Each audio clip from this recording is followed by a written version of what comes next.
I am Gaurav Sharma. I welcome to all of you to Pioneer Plus. Students, अगला जो topic हम start कर रहे हैं उस टॉपिक का नाम है आपका प्रेपोजिशन. ठीक है, अब पहले से रिलेटेड जो क्वेश्चंस एग्जाम में आते हैं पहले वो डिस्कस करते हैं कि किस किस चीज पर हमें फोकस करते हुए प्रेपोजिशन को अच्छे से पढ़ना होता है और क्या-क्या चीजें हमारे एग्जाम में आती हैं.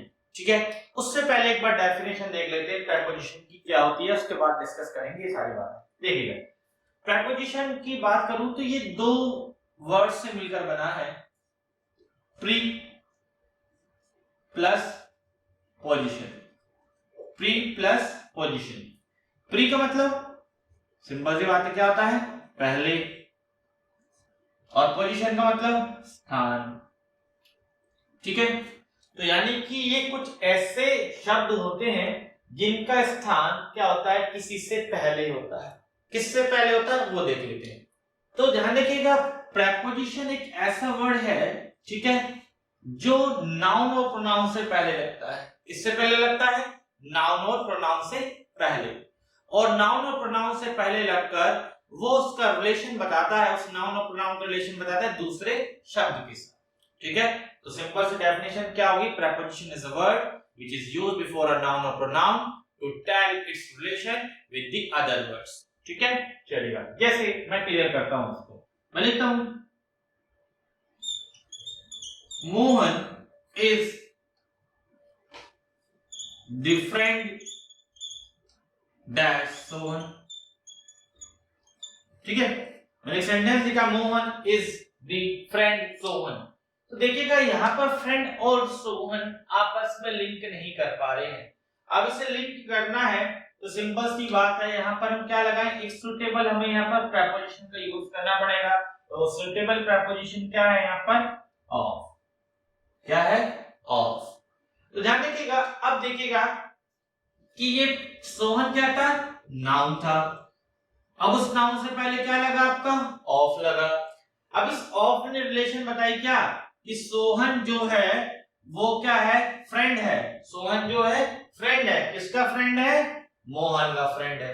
तो यानी कि नाउन से पहले रखकर इस नाउन का रिलेशन बताया किसके साथ, दूसरे शब्द के साथ. दूसरे शब्द क्या है, फ्रेंड बताया कि फ्रेंड है, सोहन फ्रेंड है किसका, मोहन का फ्रेंड है. ठीक है, क्लियर है. जैसे I am talking to you, I am talking to you. ठीक है, तो ध्यान रखिएगा, अब क्या है, मैं किससे बात कर रहा हूं, मैं तुमसे बात कर रहा हूं. तो ध्यान रखिएगा, यू क्या है, यहां पर एक प्रोनाउन है, और एक प्रोनाउन से पहले टू क्या है, प्रेपोजिशन है. और एक प्रेपोजिशन किसको लिंक कर रही है, यू और आई को लिंक कर रही है. किसको लिंक कर रही है यहां पर, यू और आई को. ठीक है, तो ये क्या करती है, रिलेट करती है, लिंक करती है, क्या, आपका प्रेपोजिशन. ये सिंपल सा कॉन्सेप्ट था आपका किसका, प्रेपोजिशन का. अब देखिएगा इनसे एग्जाम में क्वेश्चंस किस तरीके से आते हैं वो जरूर डिस्कस कर लेते हैं, ताकि आप जब प्रेपोजिशन को पढ़ें तो किस तरीके से आपको पढ़ना चाहिए, क्या-क्या चीज आपके एग्जाम में आती है वो सारी चीजें आपको पता होनी चाहिए.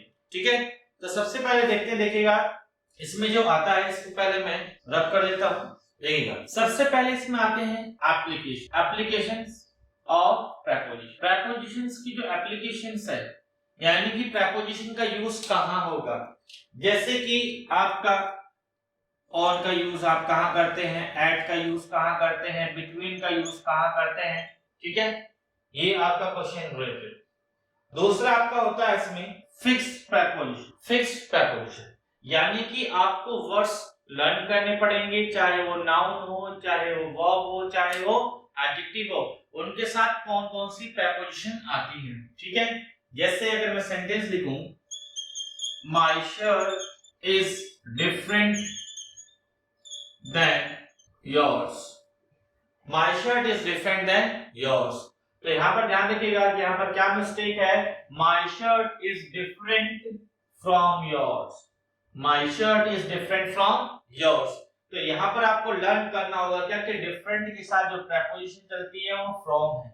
ठीक है, अब देखिएगा इसमें वाले कॉन्सेप्ट जो है फिक्स्ड प्रेपोजिशन में, यहां पर अब हर एक स्टूडेंट की अपनी अपनी मेहनत मैटर करती है. अपनी अपनी मेहनत का मतलब ये हो गया, देखिएगा ये सिर्फ सारी चीजें जो है वो जनरली क्या होती है, रटने वाली होती है, याद करने वाली होती है. जितने जिस शब्दों के साथ जो जो आपकी प्रेपोजिशन चलती है वो आप जितनी लर्न कर सकते हैं उतनी ही आपकी एरर्स जो है आपकी स्ट्रांग होगी। ठीक है, रही टीचर की, टीचर क्या कर सकता है, टीचर्स आपको कुछ हिंट दे सकता है, कुछ इंपॉर्टेंट वर्ड्स की प्रैक्टिस करा सकता है जिनके साथ जो जो प्रेपोजिशन आई है या फिर जो प्रीवियस ईयर में जो आपके क्वेश्चंस पूछे गए हैं। इसके अलावा हर एक स्टूडेंट्स को अपने एफर्ट्स जरूर लगाने हैं। ठीक है, सिर्फ ऐसे नहीं कि आप टीचर पर डिपेंड हो जाएं। ठीक है, रिजल्ट हमेशा स्टूडेंट ही देते हैं, ये चीज ध्यान रखिएगा। टीचर सिर्फ आपको गाइड करते हैं, आपको एक ट्रैक प्रोवाइड करते हैं, उस ट्रैक पर चलना ही आपको ही होता है। ठीक है, क्योंकि मंजिल तो सिर्फ आपको ही प्राप्त करनी है। ठीक है, टीचर की उंगली पकड़कर आप आगे कामयाब नहीं हो सकते हैं। ठीक है, टीचर्स जितनी मदद आपको मिलनी चाहिए वो हर एक टीचर अपने अपने सब्जेक्ट का आपको देता ही है। ठीक है, बाकी आपको सफलता खुद ही लेनी है। ठीक है, तो इस पर मैंने आपको बताया क्या कि जितना आप इस पार्ट पर काम करेंगे, जितना आप लर्न करेंगे, उतना ही ये वाला पार्ट आपका स्ट्रांग होगा। ठीक है, आगे चलिएगा। अगला है फिक्स्ड प्रीपोजिशन के बाद आपका आता है बहुत ही important concept, misuse of preposition. Misuse of preposition यानी कि प्रीपोजिशन का मिसयूज। मिसयूज कैसे, मैं एक सेंटेंस लिखता हूं, वी शुड लव टू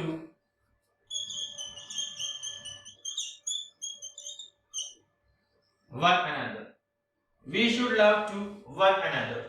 हमें एक दूसरे से क्या करना चाहिए, प्यार करना चाहिए। ठीक है, क्लियर है। तो ध्यान रखिएगा यहाँ पर मिसयूज क्या है कि लव के साथ आप प्रेपोजिशन का यूज नहीं करते हैं। सेंटेंस क्या होगा, we should love one another. ठीक है, तो ऐसे कुछ वर्ड्स हैं जिनके साथ प्रेपोजिशन का यूज नहीं किया जाता है, वो शब्द आपको लर्न करने होंगे। तो ये था मिसयूज ऑफ प्रेपोजिशन, जिसमें काफी सारे प्रैक्टिस करने वाले हैं। ठीक है, इसमें और स्पेशल क्वेश्चंस भी उठाएंगे कि अगर आपका कॉन्सेप्ट हल्का से भी चेंज हो गया तो वहां पर प्रेपोजिशन क्या है आपकी लग भी जाएगी, और इन वाले केस में प्रेपोजिशन नहीं भी लगेगी। तो कब लगती है कब नहीं लगी, इस कॉन्सेप्ट को भी हम गहराई से सीखने वाले हैं। ठीक है, तो इस पर ध्यान रखिएगा, इंपॉर्टेंट भी है। ठीक है, और ये आपका तीसरा पार्ट है क्या, मिसयूज ऑफ प्रेपोजिशन। चौथा क्वेश्चन जो आपको आता है इसमें वो आता है आपका फ्रेजल वर्ब्स। इसमें क्या था आपका, फ्रेजल वर्ब्स। ठीक है, फ्रेजल वर्ब क्या होता है, इसमें भी प्रेपोजिशन का रोल होता है। ठीक है, जैसे कि आपका सिंपल सी phrasal verb look after. Look after का मतलब क्या होता है आपका, टेक केयर ऑफ, यानी किसी की देखभाल करना। ठीक है, अब क्या होता है फ्रेजल वर्ब, जिनको नहीं पता, ये होता है वर्ब और प्रेपोजिशन का कॉम्बिनेशन। अब जैसे दिखते हैं वैसा मीनिंग ये नहीं देते हैं। जैसे लुक का मतलब देखना, आफ्टर का मतलब बाद में देखना, इसका मीनिंग नहीं है। इसका मतलब क्या है, देखभाल करना। अब ये जो आपकी फ्रेजल वर्ब्स हैं ये आपके फिल इन द ब्लैंक्स में आती है, ये आपकी क्लॉज टेस्ट के अंदर आती है, ये आपके सेंटेंस इंप्रूवमेंट के अंदर आती है। क्लियर है, और कभी कभार ये आपका एरर डिटेक्शन में भी आ जाती है। ठीक है, तो फ्रेजल वर्ब्स को भी आपको लर्न करना है। हाँ, इसमें आप लोगों की मैं मदद कर दूंगा। कैसे मदद करूंगा कि ये फ्रेजल वर्ब्स जितनी भी इंपॉर्टेंट आपकी बनती हैं, चाहे मेक की सीरीज हो, लुक की सीरीज हो, आपकी कैरी की सीरीज हो, कट की सीरीज हो, ठीक है, या फिर पास की सीरीज हो, फेल की सीरीज हो, ये सब मैं आपको ट्रिक से पढ़ाऊंगा। ठीक है, तो ये जिम्मेदारी आप मेरे ऊपर छोड़ सकते हैं कि क्योंकि इनको लर्न करना बहुत डिफिकल्ट होता है, तो इस पर मेरे कुछ पर्सनल एफर्ट्स हैं स्टूडेंट, जो मैं आपको अपने पर्सनल एफर्ट्स के थ्रू ये सारी चीजें ट्रिक के थ्रू बहुत ही इंटरेस्टिंग वे में आपको ये चीजें सिखाने जा रहा हूं। ठीक है, क्लियर है। तो सबसे पहले हम स्टार्ट करते हैं क्या, एप्लीकेशंस ऑफ प्रीपोजिशन, उसके बाद धीरे धीरे स्टेप बाय स्टेप हम आगे बढ़ेंगे। क्लियर है, चलेगा आगे चलते हैं। सबसे पहले देखते हैं applications of preposition. Applications of preposition में सबसे पहले हम देखेंगे डिफरेंस किसका, इसमें हम कंपेयर करके पढ़ेंगे ज्यादा से ज्यादा प्रीपोजिशन को। बिटवीन और अमन के बीच का डिफरेंस होता है। ठीक है, बिटवीन का यूज करते हैं दो में, फॉर टू, और अमन का यूज करते हैं दो से अधिक में, for more than two. Clear है? अब इसके कुछ एग्जांपल्स देखते हैं और कुछ इसमें स्पेशल क्वेश्चंस जो बनते हैं वो डिस्कस करते हैं। चलेगा। Example number 1, there is a strong bond, there is a strong bond dash Ram and Lakshman. तो ध्यान रखिएगा यहाँ पर क्या सिंपल से क्लियर है कि यहाँ पर स्ट्रॉन्ग बॉन्ड की बात की गई, किसके बीच? राम और लक्ष्मण के बीच। क्लियर है? अब राम और लक्ष्मण कितने पर्सन हो गए? 2, और 2 के लिए हम क्या यूज करते हैं आपके? Between.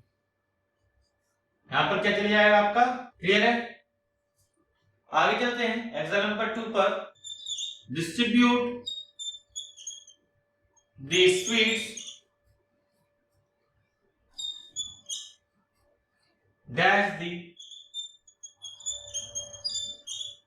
Students. Distribute the sweets dash the students. ठीक है, क्या है कि स्वीट्स को बांट दो किसके बीच? स्टूडेंट्स के बीच। ठीक है, अब देखिएगा स्टूडेंट, सिंपल सी बात है, यहाँ पर कोई 2 स्टूडेंट की तो बात नहीं की गई है, सिंपल सी बात है 2 से इसको अधिक का ही केस मान के चलेंगे। इस वजह से यहाँ पर आपका बिटवीन नहीं होगा, क्या होगा? यहाँ पर आप अमन का यूज करेंगे। यहाँ पर किसका यूज करने वाले हैं आप? अमन का यूज करने वाले हैं। क्लियर है? तो ये बेसिक से क्वेश्चंस थे। अब कुछ अच्छे क्वेश्चंस देखते हैं स्टूडेंट्स इसमें। मैं लिखता हूं, there is no difference, there is no difference dash Mohan, Rohan and Sohan. अब जैसे हम 3 पर्सन देखते हैं और हम जल्दी से जल्दी कोशिश करते हैं यहाँ पर क्या लगा दे? अमन लगा दे, जो कि आपका आंसर रॉन्ग होता है। यहाँ पर क्या जाएगा? बिटवीन जाएगा। यहाँ पर क्या जाएगा आपका? बिटवीन जाएगा। क्लियर है? नहीं क्लियर है तो देखते हैं क्यों ऐसा हो गया। देखिए, ये जो डिफरेंस वर्ड है ना, ठीक है ना, जब भी अंतर की बात होगी, तो जब अंतर की बात होगी ना, हमेशा आपका क्या चलता है? बिटवीन ही चलता है, चाहे 1000 ही लोग क्यों ना हो। ठीक है, ध्यान रखिएगा जब डिफरेंस वर्ड मौजूद रहता है किसी सेंटेंस के अंदर, तो वहां पर आपका बिटवीन ही चलेगा, चाहे 2 से ज्यादा लोग हो, 1000 लोग हो, लाखों लोग हो, कितने भी लोग हो। ठीक है, तो यहाँ पर गलती करने के चांस बनते हैं। ये बिटवीन और अमंग के जो फर्स्ट 2 एग्जांपल्स थे जनरली लोग जानते हैं, लेकिन ये वाला जो पॉइंट है इसको कुछ ही लोग जानते हैं, इस वजह से यहाँ पर मिस्टेक करने की चांसेस ज्यादा बनते हैं। तो इस वाले पॉइंट को आप ध्यान रखिएगा। क्लियर है? चलेगा, आज चलिए अगले एग्जांपल आगे देखते हैं। There is a tournament to be played India, Pakistan, Sri Lanka,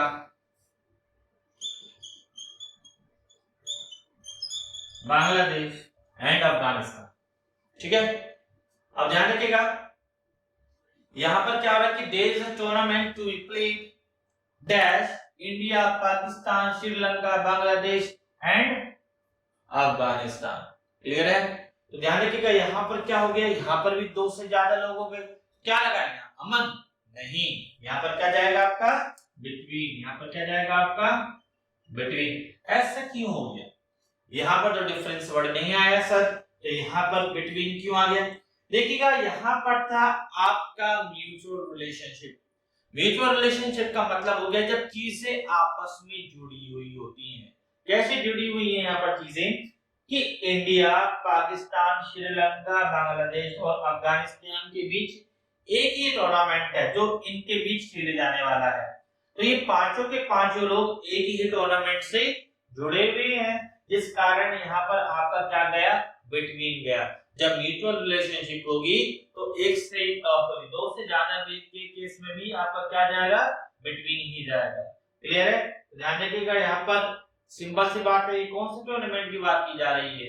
यहाँ पर ये एशिया कप की बात की जा रही है। ठीक है, तो उसी एशिया कप से ये क्या जुड़े हुए हैं? ये सभी के सभी टीमें जुड़ी हुई हैं उसी ही टूर्नामेंट से। तो यहाँ पर क्या था आपका? म्यूचुअल रिलेशनशिप था। ठीक है, क्लियर है। तो म्यूचुअल रिलेशनशिप के केस में भी आपका क्या जाएगा, बिटवीन ही जाएगा। क्लियर है, आगे चलते हैं। तो देखिएगा, जरूरी नहीं होता कि बहुत ही सिंपल क्वेश्चंस बनते हैं, कहीं कहीं आपको फंसा भी देगा, और एग्जामिनर का टारगेट होता है आप लोगों से गलती करवाना, ठीक है, तो गलती नहीं करनी है आप लोगों को। अगला क्वेश्चन देखते हैं, इसमें मैं लिखता हूं, you can contact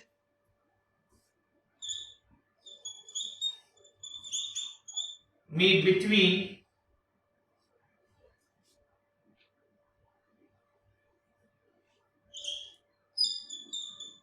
5 PM to 6 PM। एक सेंटेंस है, you can contact me between 5 PM to 6 PM। तो देखिएगा यहां क्या आपकी एरर है, अगर आपको लगता है, ध्यान रखिएगा सेंटेंस को आप दो तरीके से सही कर सकते हैं।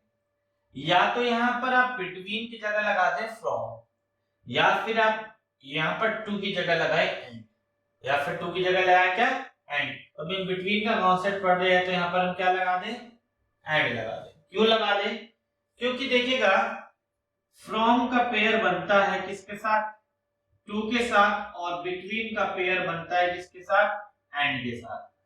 तो मैंने आपको बताया था कुछ फिक्स्ड चीजें होती हैं जो आपकी चलती है एज अ कंजंक्शन या फिर एज अ प्रीपोजिशन।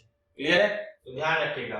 अब अंदर क्या हो गया, इसमें मैं अंदर की बात करूं, फ्रॉम 5 PM to 6 PM का मतलब हो गया 5 बजे से 6 बजे तक, और अगर बिटवीन का मतलब है तो टाइमिंग आपकी होगी 5:01 से 5:59 तक, ठीक है। तो ये अंतर था आपका बिटवीन में और क्या आपका फ्रॉम में, कि क्या कॉन्सेप्ट में आपका चेंज है। क्लियर है, आगे चलते हैं और देखते हैं इससे क्वेश्चन क्या जान सकते हैं। और देखते हैं अगला कॉन्सेप्ट, मैं लिखता हूं, between the girl among the boy. एक क्वेश्चन और,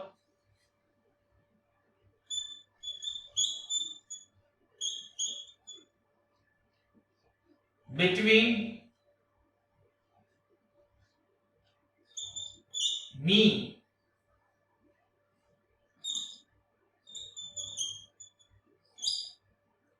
among him, ठीक है। अब ध्यान रखिएगा यहाँ क्या कॉन्सेप्ट है, अगर कहीं ऐसे सेंटेंस में मिल जाए between the girl among the boy, between me among him, देखिएगा यहाँ पर क्या मिस्टेक है। देखिएगा ये चीज तो आपको पता है क्या, बिटवीन और अमंग का यूज जो होता है प्लूरल केस में होता है। कैसे, जब बिटवीन बना दो के लिए है, अमंग दो से ज्यादा के लिए बना है, तो दो से ज्यादा पर्सन आएंगे। तो इस वजह से क्या रूल बनता है स्टूडेंट्स, कि बिटवीन के बाद और चाहे अमंग के बाद जब भी कोई नाउन आएगी या जब भी कोई प्रोनाउन आएगी तो वो हमेशा प्लूरल फॉर्म में रहेगी। ध्यान रखिएगा बिटवीन द गर्ल की जगह हो जाएगा between the girls, among the boy की जगह हो जाएगा अमंग द बॉयज।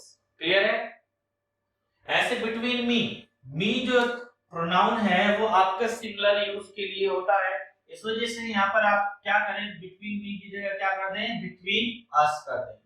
ठीक है, अस कैसे आया देखिएगा ये आई से मी बना और आई होता है सिंगुलर, और ध्यान रखिएगा फिर आई का प्लूरल क्या बन गया, वी। तो वी का प्लूरल हमने क्या बना दिया यहाँ पर, वी का ऑब्जेक्टिव केस हमने बना दिया अस बना। क्लियर है, ठीक है। अमंग हिम, तो ही से बना हिम, तो ही तो होता है सिंगुलर, तो ही का प्लूरल क्या होता है, दे। ठीक, ही का प्लूरल क्या होता है, दे, और लेकिन दे के हम क्या लगाएंगे यहाँ पर, ऑब्जेक्टिव फॉर्म लगाएंगे, क्या बन गया यहाँ पर, देम, अमंग देम। ध्यान रखिएगा प्रीपोजिशन के बाद आपका क्या होता है, आपके ऑब्जेक्टिव केस चलता है, ना कि सब्जेक्टिव केस। ठीक है, ये प्रोनाउन के अंदर आप लोगों को मैं पढ़ा चुका हूं, ठीक है, कि सब्जेक्टिव केस और ऑब्जेक्टिव केस आपका होता क्या है। ठीक है, जो सब्जेक्ट का काम करे, जैसे आई, ठीक है, आई एम अ टीचर, मी या टीचर नहीं होगा। ठीक है, ऐसे ही आपका वी आपका क्या है, सब्जेक्ट है, ही आपका क्या है, सब्जेक्ट, हिम क्या है आपका ऑब्जेक्ट है, अस क्या है आपका ऑब्जेक्ट है। ठीक है, तो ध्यान रखिएगा क्या प्रीपोजिशन के बाद आपका ऑब्जेक्टिव केस चलता है। तो फिर से इस रूल को रिवाइज करते हैं क्या कि बिटवीन और अमंग के बाद जब भी कोई नाउन आएगी या फिर कोई प्रोनाउन आएगी तो वो क्या होगी, it must be in plural. Clear है? आगे चलते हैं। नेक्स्ट है, मैं इसी कॉन्सेप्ट को लिखता हूं, between each boy, between every girl, among each boy, among every girl। Clear है? अब ध्यान रखिएगा यहां पर क्या मिस्टेक है। देखिएगा, पहली बात ध्यान रखिएगा कि प्रोनाउन के अंदर मैंने आपको पढ़ाया होगा क्या कि ईच और एवरी के बाद जब भी कोई नाउन आती है वो क्या आती है, आपकी क्या आती है, सिंगुलर। नाउन क्या आती है आपकी, सिंगुलर। क्लियर है? और अभी मैंने आपको बताया कि बिटवीन और अमंग के बाद नाउन क्या आती है, प्लूरल। तो इस वजह से क्या हुआ कि बिटवीन के साथ ईच और एवरी का यूज या अमंग के साथ ईच और एवरी का यूज गलत होता है। तो आप बिटवीन ईच बॉय नहीं बोल सकते हैं, आप बोलेंगे बिटवीन दी बॉयज। वही बिटवीन एवरी गर्ल की जगह between the girls, among each boy की जगह होगा अमंग दी बॉयज, और अमंग एवरी गर्ल की जगह हो जाएगा अमंग दी गर्ल्स। क्लियर है? Among the girls. तो ध्यान रखिएगा रूल क्या बना, we do not use each and every with between and among. Between और अमंग के साथ ईच और एवरी का यूज नहीं होता है। क्लियर है? तो ये सारी बातें थी आपकी किसके बारे में, बिटवीन और अमंग के डिफरेंस के बारे में। ठीक है? तो ये सारी चीजें हमें पता होनी चाहिए थी किस तरीके से बिटवीन और अमंग के बीच आपका डिफरेंस बनता है। चलते हैं आगे। अगली प्रेपोजिशन है आपकी among and amongst.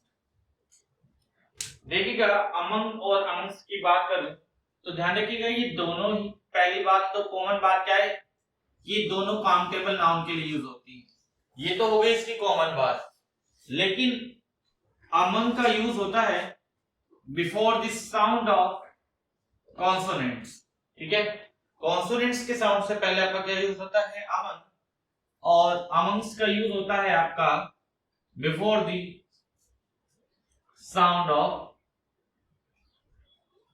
Vowels. Vowels के साउंड से पहले आपका यूज क्या होता है, आपका अमंग्स। क्लियर है? जैसे distribute the prizes, distribute the prizes dash them, distribute the prizes dash them। अब देखिएगा them में जो साउंड आ रहा है किसका आ रहा है, वो आपका कॉन्सोनेंट का आ रहा है। ठीक है?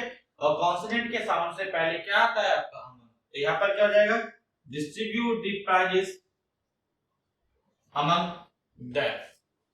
क्लियर है? नेक्स्ट क्वेश्चन एक और देखते हैं। You are not able to sitting dash us। You are not able to sitting dash us। देखिएगा us के अंदर जो साउंड आ रहा है किसका आ रहा है, आपका वोवल का। वोवल के साउंड से पहले क्या था आपका अमंग। क्लियर है? और रही ये साउंड वाली बात, कॉन्सोनेंट वोवल का साउंड, तो ये आर्टिकल में आपको पढ़ा चुका हूं। क्लियर है? चलेगा, आगे चलते हैं। नेक्स्ट प्रेपोजिशन पर चलते हैं आपकी, दैट इज amid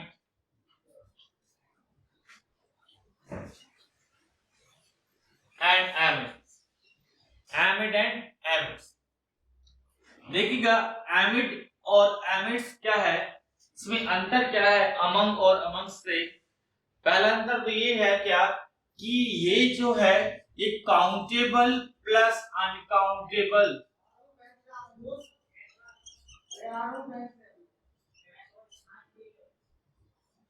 दोनों के साथ यूज की जा सकती है।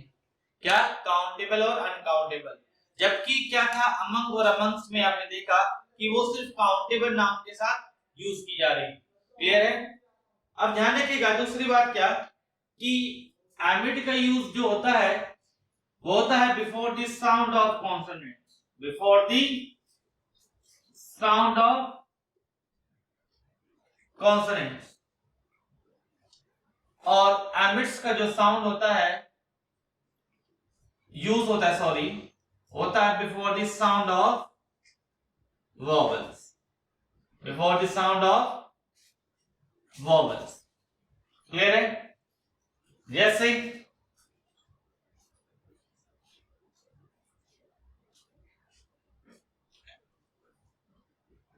it is very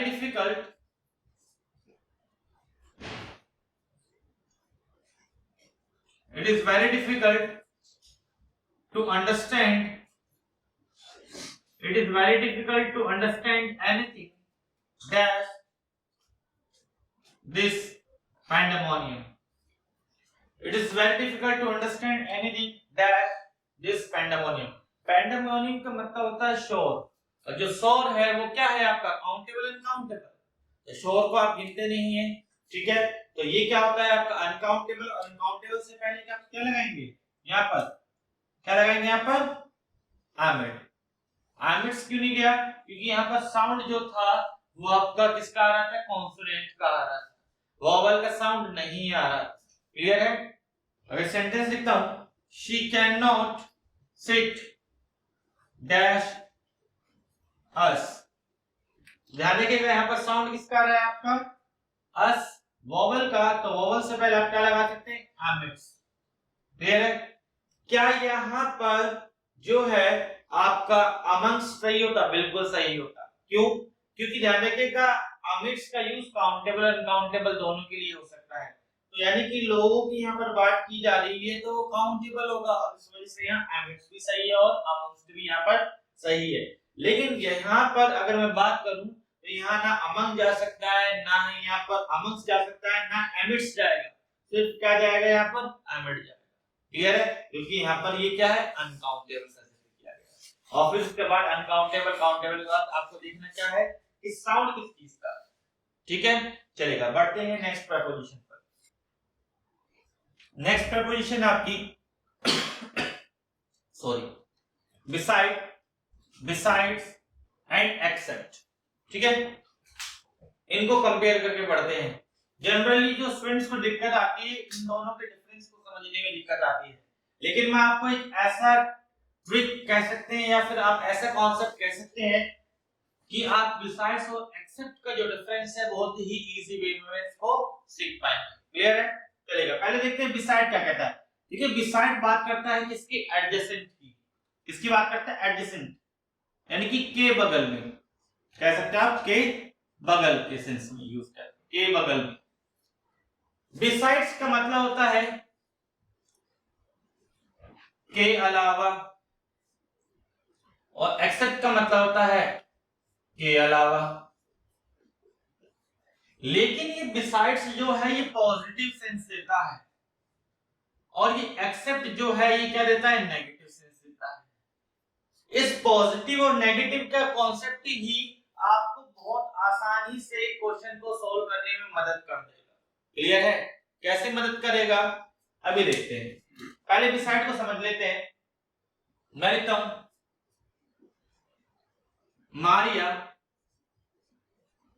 always sits dash me, Maria always sits dash me, तो मारिया हमेशा क्या है, क्या सेंस देगा यहाँ पर, के अलावा। क्या होगा यहाँ पर साउंड, क्या सेंस दे रहा है यहाँ पर आपका एडजेसेंट का। ठीक है, मारिया हमेशा क्या करती है, मेरे एडजेसेंट बैठती है, तो इस वजह से यहाँ पर क्या आ जाएगा आपका बिसाइड। क्लियर है? एरर बना के कैसे दे देगा, Maria always sits besides me, तो यही आपकी एरर हो। अब देखिएगा यहाँ पर पॉजिटिव और नेगेटिव का कॉन्सेप्ट देखिएगा। You can move freely in every part of India dash Kashmir, you can move freely in every part of India dash Kashmir. अब देखिएगा यहाँ पर सेंस क्या निकल कर है कि कश्मीर के अलावा आप जो है इंडिया के हर एक पार्ट में क्या है, स्वतंत्रता से घूम सकते हैं। ठीक है, अब देखिएगा यहाँ पर कश्मीर में आप क्या घूम सकते हैं या नहीं, तो सिंपल सी बात है, नहीं घूम सकते, तो नहीं का मतलब नेगेटिव, और नेगेटिव सेंस क्या देता है आपका, एक्सेप्ट, इस वजह से यहाँ पर क्या चले जाएगा आपका एक्सेप्ट कश्मीर। ठीक है, क्या जाएगा, एक्सेप्ट कश्मीर। मैं एक सेंटेंस और लिखता हूं, आई नो 2 more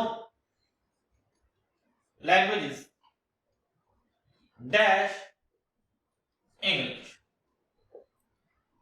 देखिएगा मैं 2 और भाषाएं जानता हूं इंग्लिश के अलावा।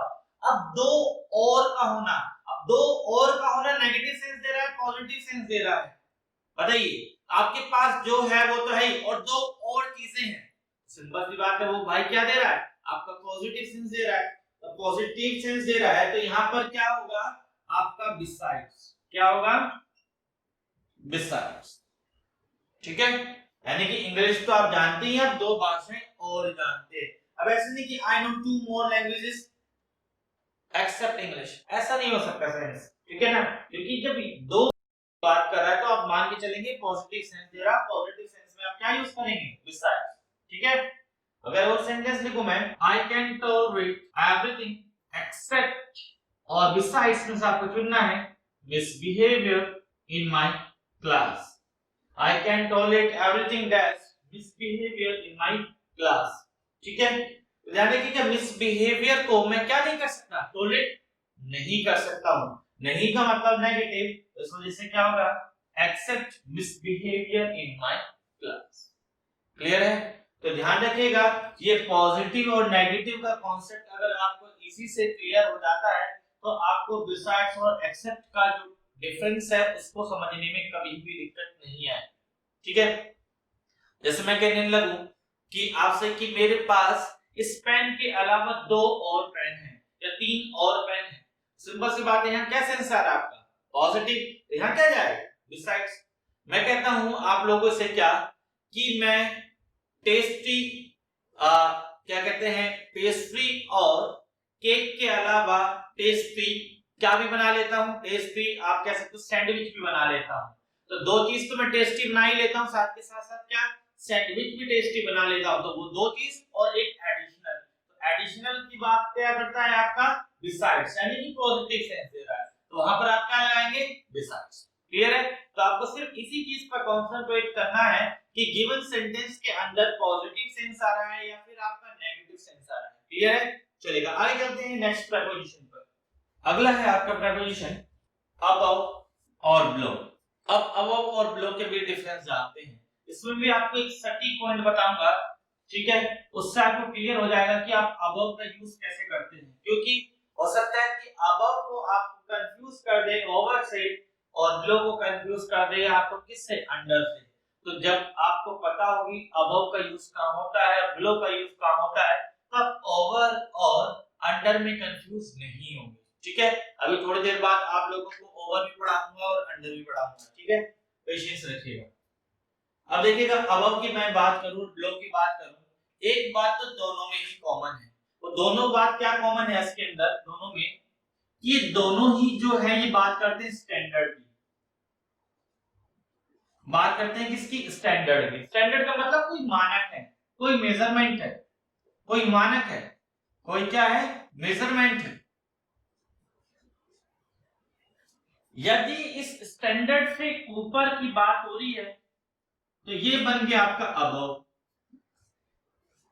क्लियर है, और इस स्टैंडर्ड से नीचे की बात हो रही है तो ये क्या बन गया आपका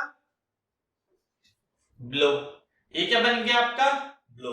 ठीक है, अब देखिएगा स्टैंडर्ड या मेजरमेंट या मानक क्या कहता है, जैसे मैं कहता हूं योर परफॉर्मेंस is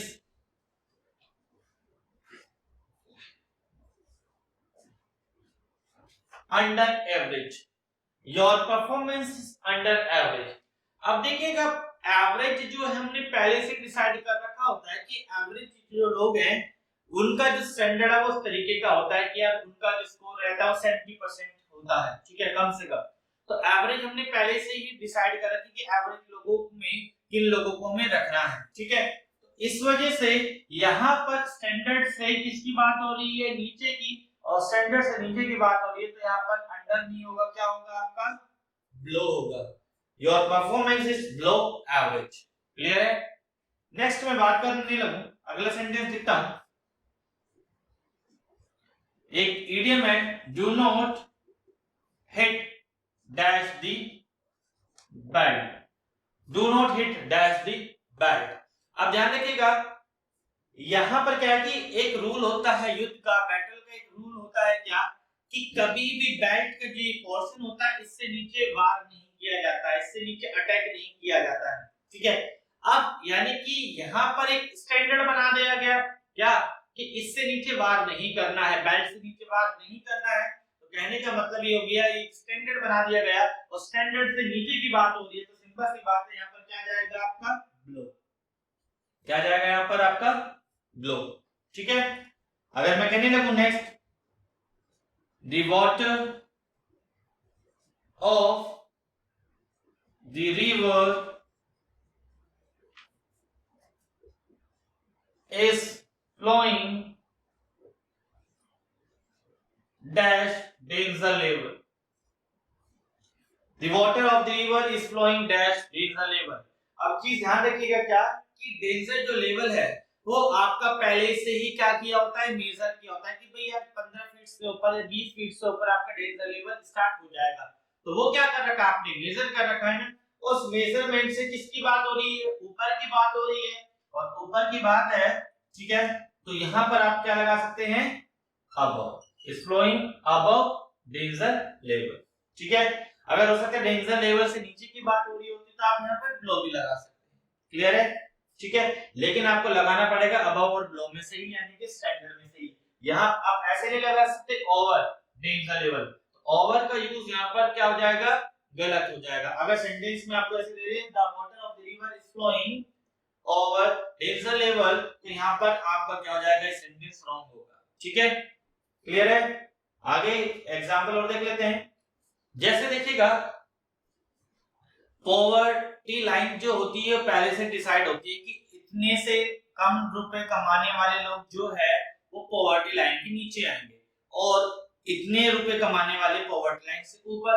इस वजह से आपका जो पॉवर्टी लाइन होती है उसके लिए हम यूज करते हैं बिलो पॉवर्टी लाइन, बीपीएल। तो यहाँ पर बिलो क्यों आया, यहाँ पर अंडर पॉवर्टी लाइन क्यों नहीं आया, क्योंकि यहाँ पर स्टूडेंट्स इसकी बात हो रही थी कि स्टैंडर्ड की बात हो रही थी जो हमने पहले से ही बना रखे हैं।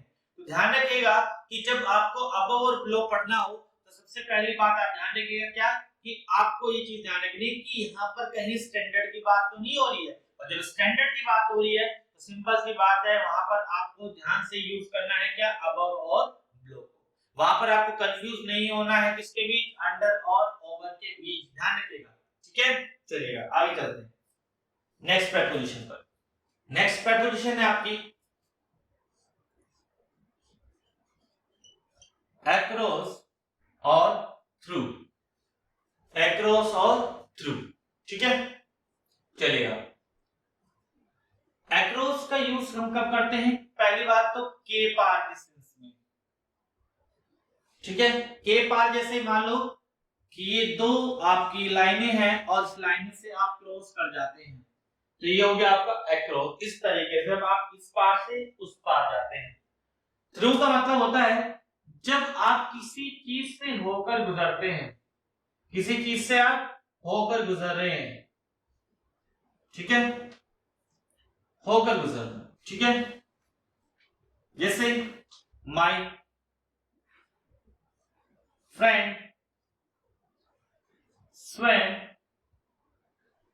Dash the river. अब देखिएगा आप क्या है कि रिवर के पार जाकर तैरते हैं, my friend swum dash the river.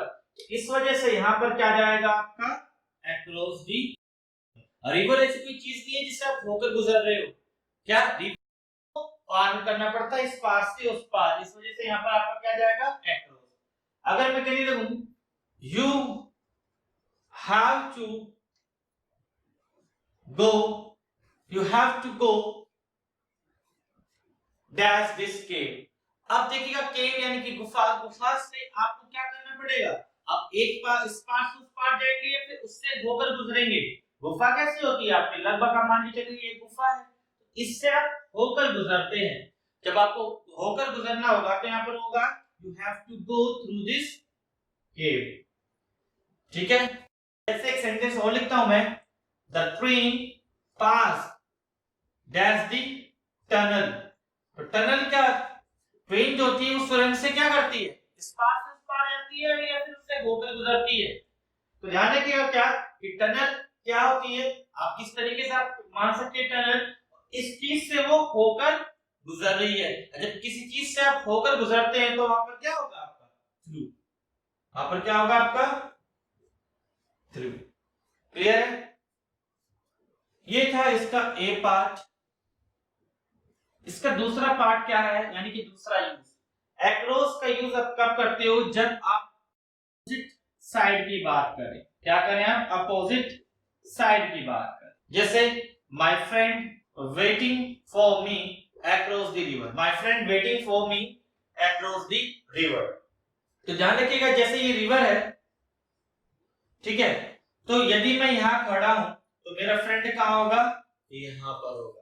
मैं यहां पर हूं तो दूसरी साइड अपोजिट साइड कौन होगा, मेरा फ्रेंड होगा। क्लियर है, ध्यान रखिएगा इस तरीके से हम अक्रॉस को यूज करते हैं। अक्रॉस का यूज और देखते हैं, इसको मैं रब कर देता हूं। देखिएगा बोथ साइड्स के केस में भी, बोथ साइड्स यानी कि दोनों ओर, जब दोनों ओर की बात होती है तब भी आप अक्रॉस का यूज करते हैं। दोनों ओर कैसे, जैसे कि ये कोई बॉडी है और इस तरफ ऐसे, इस तरफ भी और इस तरफ से, ठीक है। जैसे Rani always keeps the shawl across the shoulders।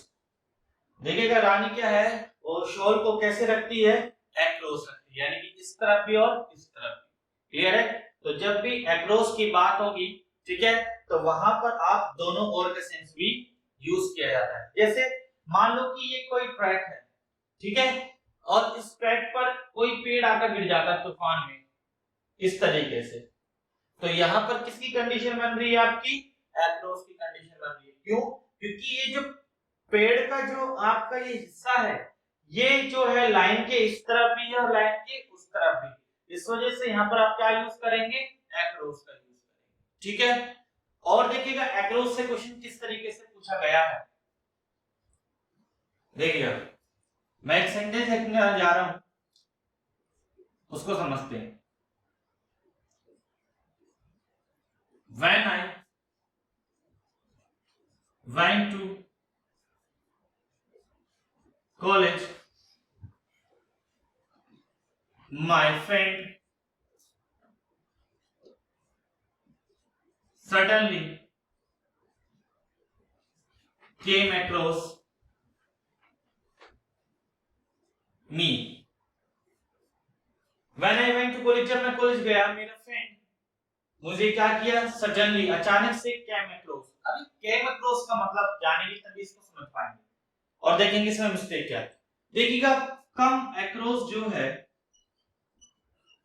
अभी मैंने स्टार्टिंग बताया था ये एक फ्रेजल वर्ब है। ये क्या है, फ्रेजल वर्ब।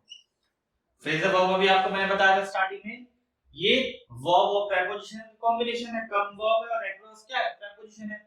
तो ये क्या बन गई, फ्रेजल वर्ब। इसका कोई मीनिंग होगा, हां जी इसका मीनिंग है, इसका मीनिंग होता है टू मीट सडनली।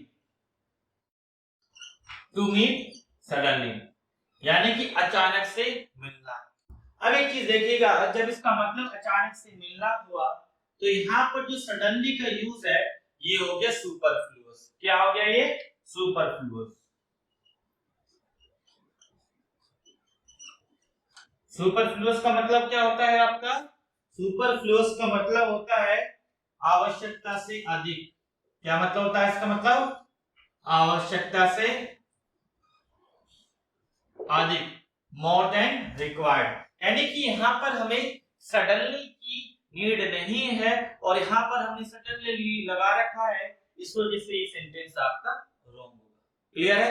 ये क्वेश्चन कई बार रिपीट हुआ है आपके एग्जाम के अंदर, ध्यान रखिएगा इस क्वेश्चन को। आगे चलते हैं नेक्स्ट, एक क्वेश्चन और बनता है इससे।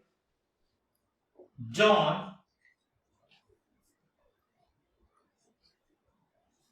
came across with me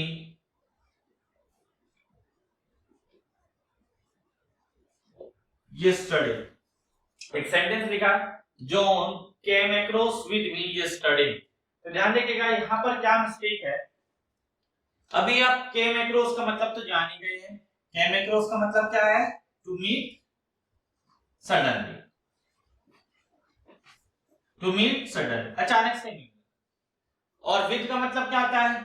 with का मतलब क्या आता है? के साथ। जैसे आई एम विद यू, मैं आपके साथ।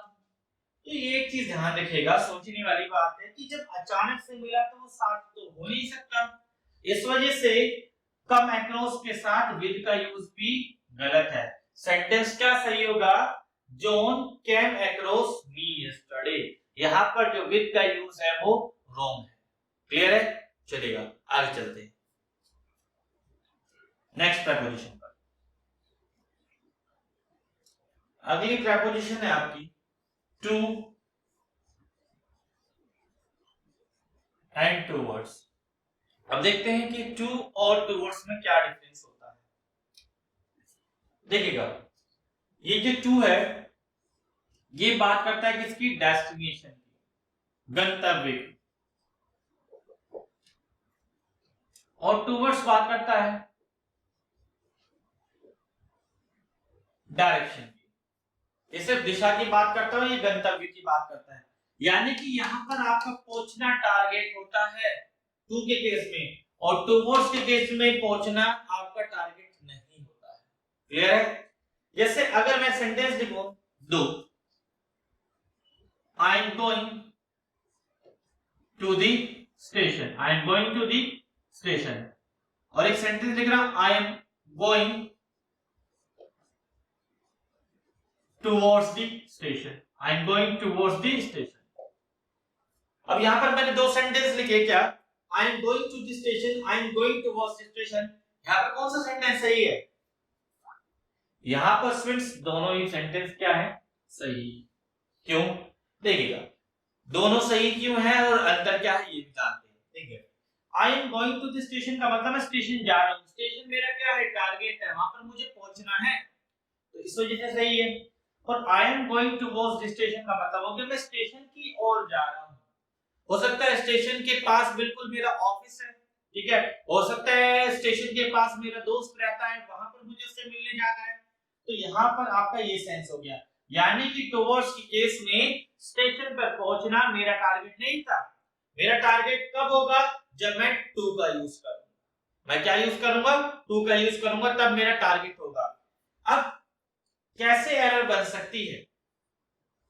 एरर इस तरीके से बनेगी, अगर सेंटेंस में कुछ मैं ऑब्जेक्ट जोड़ दूं, जैसे I am going towards the station, I am going towards the station to receive my son, I am going towards the station to receive my son. अब देखिएगा यहां पर क्या मिस्टेक हो गई। अब यहां पर मिस्टेक ये हो गई स्टूडेंट्स, क्या कि यदि मुझे स्टेशन पर अपने सन को रिसीव करना है तो मुझे स्टेशन पर पहुंचना पड़ेगा। अब मुझे स्टेशन पर पहुंचना पड़ेगा। अब स्टेशन पर पहुंचना, और यहाँ कह रहा है कि स्टेशन की ओर जा रहा हूं, तो स्टेशन की ओर नहीं, स्टेशन पर आपको पहुंचना है रिसीव करने के लिए। इस वजह से यहाँ पर टुवर्ड्स की जगह क्या होगा? टू होगा, क्योंकि यहाँ पर आपका क्या है? ये आपका टू क्या है? डेस्टिनेशन है, वो स्टेशन पर आपको पहुंचना है रिसीव करने के लिए। तो सेंटेंस होगा I am going to the station to receive my son. तो ये डिफरेंस था आपका किसमें? टू और टुवर्ड्स में। जैसे मैं कहने लगूं the bus is heading dash the shop. जो बस का हेड है वो कहाँ है? कहाँ है उसका हेड? वो शॉप की ओर है।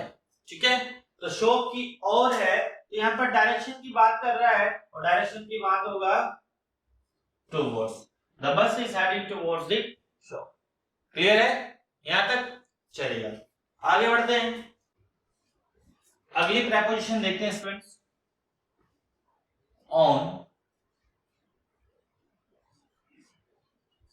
Upon and onto. On, upon and onto. On की मैं बात करूं तो ये बात करता है किसकी? रेस्ट की। जैसे मान लो ये कोई सरफेस है और सरफेस के ऊपर कोई बॉडी टच है और इसके अंदर मोशन नहीं है। ठीक है, अपॉन की बात करूं तो अपॉन के अंदर क्या होता है स्टूडेंट्स? मोशन होता है। रेस्ट में नहीं रहती चीजें, क्या रहती है? मोशन रहता है। मोशन रहता है और जैसे मान लो ऊपर से किसी सरफेस के ऊपर कोई चीज आई तो मोशन के साथ आई, लेकिन इसके अंदर क्या होता है कि जो ये रीचिंग पॉइंट है ये कंफर्मेशन नहीं होती इसकी। रीचिंग पॉइंट का कॉन्सेप्ट क्या है ये अभी थोड़ी देर बाद मैं आपको बताने जा रहा हूं। अभी ध्यान रखिएगा, क्या अपॉन के अंदर रीचिंग पॉइंट नहीं होता है। ऑन टू की बात मैं करूं तो ऑन टू में क्या है? इसके अंदर भी मोशन होता है और इसके अंदर जब मोशन होता है लेकिन इसके अंदर क्या होता है? आपका रीचिंग पॉइंट होता है। इसके अंदर क्या होता है? आपका रीचिंग पॉइंट होता है। क्लियर है? अब देखिएगा एग्जांपल से इसको मैं क्लियर करता हूं आपको। There is a novel on this table. There is a novel on this table. यहां पर देखिएगा क्या कि टेबल के ऊपर एक नॉवल है। टेबल के ऊपर एक नॉवल है तो ध्यान रखिएगा क्या कि इस नॉवल पे जो ये नॉवल जो रखा हुआ है टेबल के ऊपर इसके अंदर कोई भी मोशन नहीं है। इस वजह से हमने क्या यूज किया यहाँ पर? ऑन का यूज। क्लियर है? आगे देखते हैं, मैं बोलता हूं The lion jumped dash the deer. The lion jumped dash the deer. यहां पर देखिएगा क्या कि लॉयन जो है डियर के ऊपर कूदा। ठीक है, अब देखिएगा कि जरूरी नहीं कि जो लॉयन है वो डियर के ऊपर आ जाए, वो डियर वहां से भाग भी सकता है। तो कहने का मतलब रीचिंग पॉइंट इसमें कंफर्म नहीं है, तो इसमें क्या यूज करेंगे? यहाँ पर अपॉन का यूज करें। क्या यूज करेंगे? अपॉन का यूज करें। यदि मैं बात करता हूं इस वाले सेंटेंस की, the monkey jumped dash the branch. देखिएगा जब मंकी एक शाखा से दूसरी शाखा पर कूदता है तो कभी गिरता हुआ नहीं देखा होगा ना आपने, वो हमेशा पहुंच ही जाता है। तो यानी कि रीचिंग पॉइंट है उसके अंदर, तो इस वजह से क्या जाएगा यहाँ पर? ऑन टू जाएगा। क्लियर है? मान लो एक कैट जो है जंप करती है राइट के ऊपर, क्या जाना चाहिए वहां? ऑन टू या अपॉन? सोचिए। ठीक है, ऑन टू जाएगा या अपॉन? कमेंट बॉक्स में आप इस क्वेश्चन का जवाब दीजिएगा। क्या कि कैट यदि आपकी जंप करती है किसके ऊपर? राइट के ऊपर, तो वहां ऑन टू जाएगा या अपॉन जाएगा? क्लियर है? चलेगा। तो ये अंदर था आपका ऑन और ऑन और ऑन टू में। ऑन का और यूज देखिएगा, अनदर यूज ऑफ ऑन देखिएगा, डे के लिए और डेट के लिए ऑन का यूज होता है। जैसे संडे, डेट हो गई, जैसे ऑन 26 जनवरी। क्लियर है? तो ऑन का यूज हम डे और डेट के लिए भी करते हैं। ठीक है, बाकी ये ऑन, अपॉन और ऑन टू में क्या था आपका डिफरेंस। आगे चलते हैं, अगला है इन, इनटू। इन और इनटू में डिफरेंस देखते हैं। ठीक है, देखिएगा इनकी मैं बात करूं तो ये रेस्ट को शो करता है और इनटू जो है ये किसको शो करता है, मोशन को शो करता है। इन रेस्ट को शो करता है और इनटू शो करता है किसको, मोशन को शो करता है। ठीक है, आप समझना चाहे तो ऐसे कोई ये ऑब्जेक्ट है और इस ऑब्जेक्ट के अंदर कोई भी चीज या कोई भी पर्सन इसके अंदर है इस तरीके से, और इनटू क्या हुआ कि कोई भी ये ऑब्जेक्ट है और इस ऑब्जेक्ट के अंदर कोई चीज बाहर से अंदर की ओर आ रही है, तो ये क्या हो गया आपका इनटू हो गया। क्लियर है? जैसे many students are present in my class, many students are present in my class। तो ध्यान रखिएगा क्या कि यहाँ पर क्लास के अंदर जो हमने यूज किया, इनका यूज किया, क्योंकि क्लास के अंदर जो स्टूडेंट्स पहले से मौजूद है वो क्या है, रेस्ट में है, तो वहां पर मैंने क्या यूज किया, इनका यूज किया। लेकिन यदि मैं बोलता हूं the frog jumped into the well, the frog jumped into the well, तो ध्यान रखिएगा यहाँ पर मैंने इनटू का यूज क्यों किया, क्योंकि यहाँ पर जो है मोशन के साथ फ्रॉग क्या मोशन के साथ कुएं में कूदा, तो इस वजह से आपने क्या यूज किया यहाँ पर, इनटू का यूज। क्लियर है? चलेगा। अब इसके से रिलेटेड और क्वेश्चंस देखते हैं।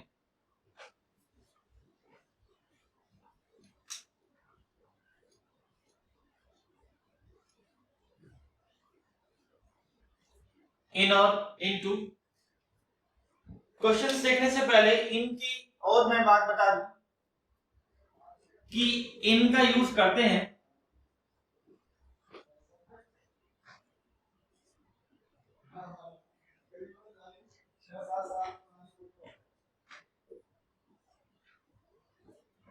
इसका यूज करते हैं मन,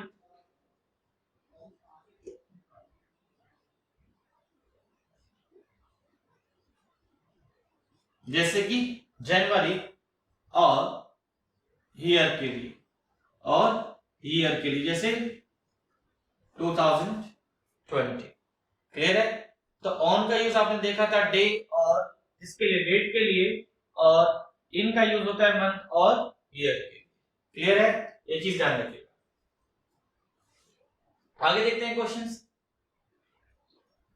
इन और इनटू से related.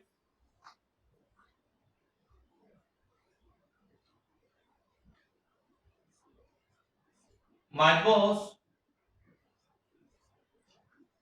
entered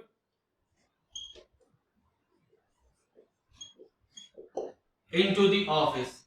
My boss entered into the office। देखिएगा इसके अंदर क्या मिस्टेक है, देखिएगा यहाँ पर सेंटेंस करेक्ट होना चाहिए था my boss entered the office। इसका रीजन क्या है कि जो एंटर वर्ड है ये बना है गो या कम इनटू से। किससे बना है ये, गो या कम इनटू से, यानी कि इसका इनटू पहले से ही मौजूद है, इस वजह से यहाँ पर इनटू का यूज करना गलत होगा। ठीक है, यानी कि क्या कि ऑफिस के अंदर उसने प्रवेश किया, सेंटेंस ऐसे हो गया my boss went into the office. Clear है? इस वजह से यहाँ पर आपका इनटू का यूज नहीं होगा। क्लियर है? लेकिन यदि मैं ऐसे बोलने लगूं my friend entered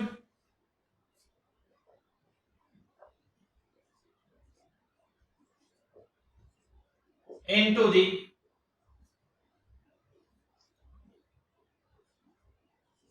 contract। My friend entered into the contract। My friend मेरे दोस्त ने क्या किया, कॉन्ट्रैक्ट के अंदर प्रवेश किया। तो ध्यान रखिएगा कॉन्ट्रैक्ट कोई प्लेस नहीं है, कोई प्लेस नहीं है, तो एंटर्ड के साथ यानी कि ये वाला सेंटेंस आपका सही है। यहां पर एंटर के साथ यदि मैं क्या यूज करूं, पार्टनरशिप, फ्रेंडशिप, कॉन्ट्रैक्ट, या कोई अलायंस हो, संधि हो, तो यहां पर इनटू का जो यूज है वो आपका क्या हो जाएगा, करेक्ट हो जाएगा, क्योंकि ये कोई प्लेस नोटिंग नाउन नहीं है। क्लियर है? सिर्फ इन एब्स्ट्रैक्ट कॉन्सेप्ट के साथ आपका जो है एंटर के साथ इनटू का यूज क्या होगा, बिल्कुल सही हो। क्लियर है? चलेगा, ध्यान रखिएगा। और क्वेश्चन देखिएगा इनटू का क्या बनता है आपका, आगे चलते हैं, इनटू का यूज और देखते हैं। The CBI is investigating into the CBI is investigating into the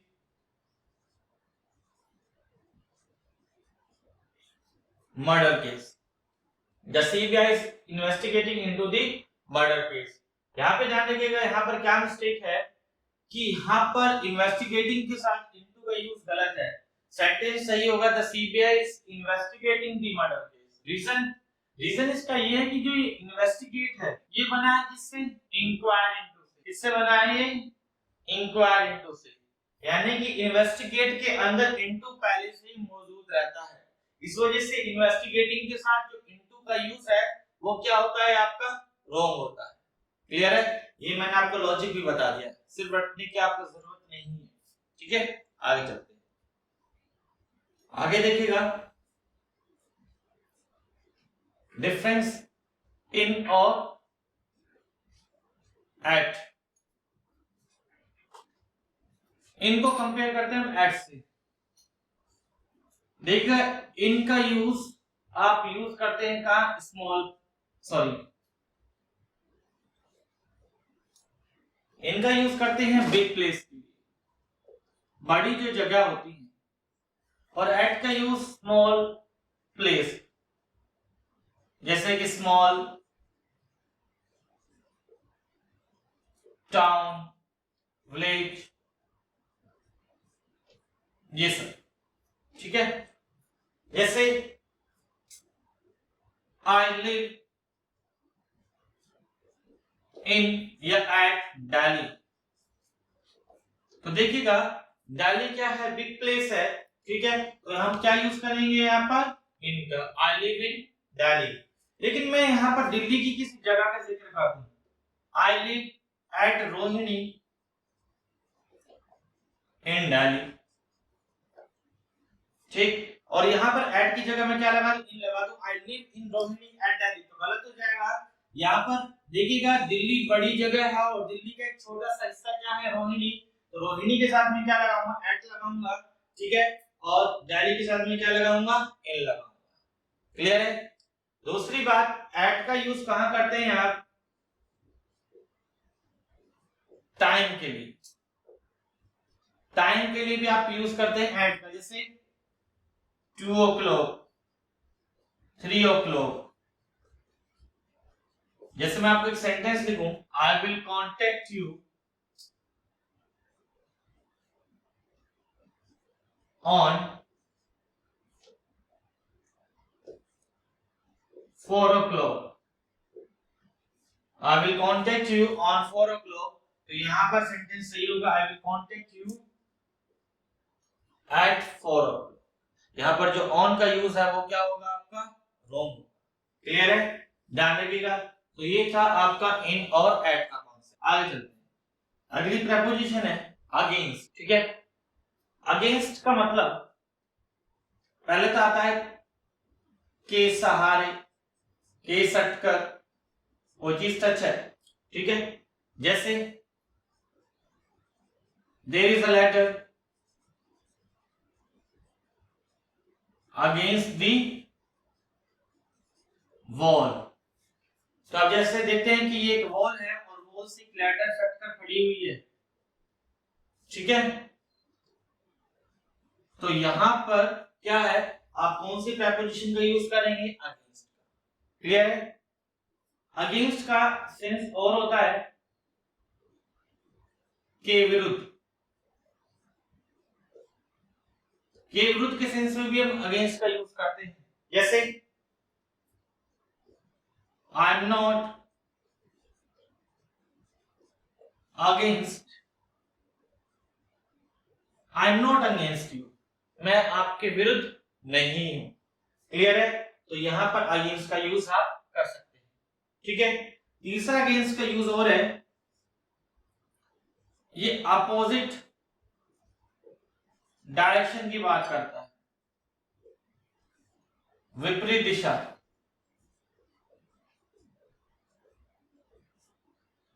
ठीक है, जैसे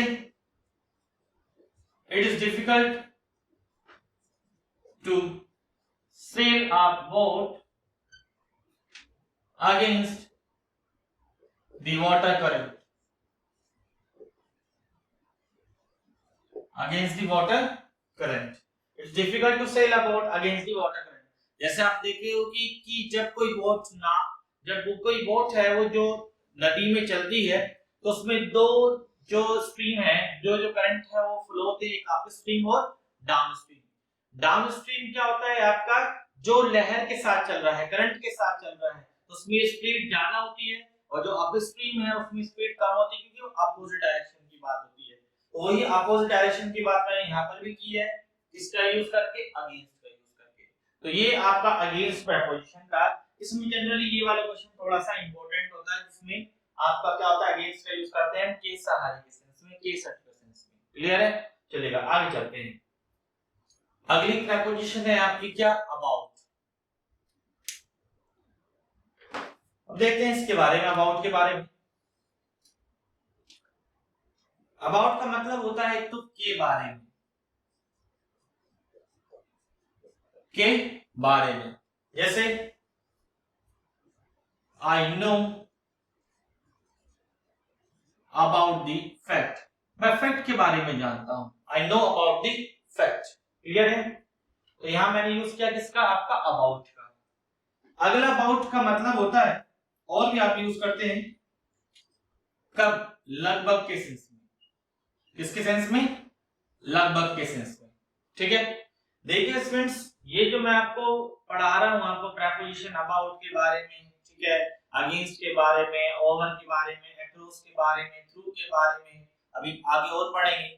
तो ये बिल्कुल बेसिक पार्ट चल रहा है प्रीपोजिशन का। ठीक है, धीरे धीरे जो क्वेश्चंस के वैरायटीज हैं वो धीरे धीरे आएंगे, पेशेंस रखिएगा।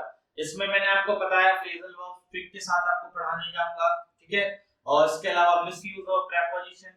ठीक है, और जो है आपका और जो एडवांस क्वेश्चंस या प्रीवियस ईयर के क्वेश्चंस हैं वो धीरे धीरे डिस्कस होंगे। लेकिन पहले तो ये तो जान लें कि कौन कौन से प्रीपोजिशन होते हैं और उनका कैसे हम यूज करते हैं। ठीक है, पेशेंस रखिए, पहले बेसिक चीजों को जानेंगे और उसके बाद जो है हम अच्छे क्वेश्चंस पर आएंगे। क्लियर है? तैयार करते हैं।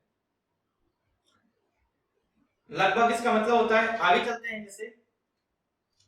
जैसे आप किसी डिस्टेंस की बात करते हैं तो कहते हैं ये लगभग 2 किलोमीटर है, आप कैसे बोलते हैं,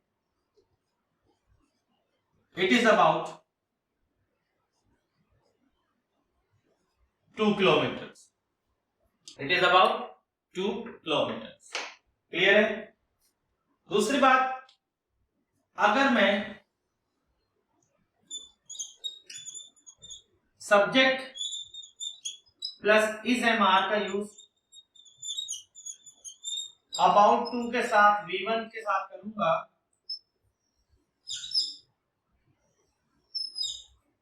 तो ये फ्यूचर एक्शन को शो करता है। किसको शो करता है?